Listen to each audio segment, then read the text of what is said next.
Let me tell you something straight. They said they would send aid. They said they'd open the gates. But what came through? A teaspoon of food, a handful of medicine, a trickle of hope. Drowned in a flood of bombs, lies, and blood. For over 3 months, Gaza was locked down tight.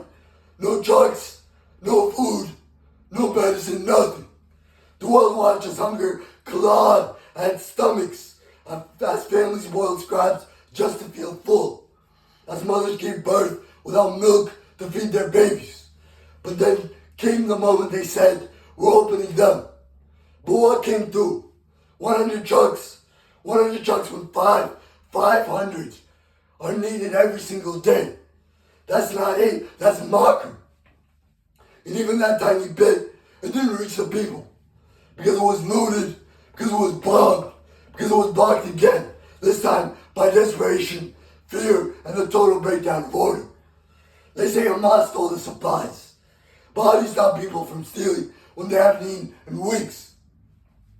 How do you keep peace when there's nothing left but hunger? You don't. You created that chaos, and now you point fingers like you had nothing to do with it. Let me be clear. If you control every border, every road, every gate, then you decide who eats and who starves. And if you let food rot at crossings while children die, that's not failure.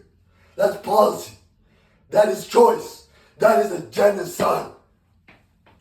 Dogs on the ground say mothers can't feed their babies because they themselves have nothing to eat. Women faint in clinics from hunger. Children survive on soaked bread crusts and energy biscuits meant for emergencies. And still, the trucks sit. Thousands of them, fully loaded, ready to roll. Enough to fill nearly 9,000 trucks worth of aid. But they don't move.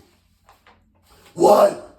Because the Israeli government and Benjamin Netanyahu decided feeding the hungry wasn't convenient. Maybe it got in the way of bombs. Maybe it got in the way of revenge. Maybe it got in the way of politics. But make no mistake, every day is a death sentence. In history, remember who held the keys. The world is watching. Allies are speaking out. Countries once silent are now warning of consequences, of sanctions, of accountability. Even the closest friends are asking, how much longer will you ignore the screams? But still, the bombs fall. Still, the hospitals burn.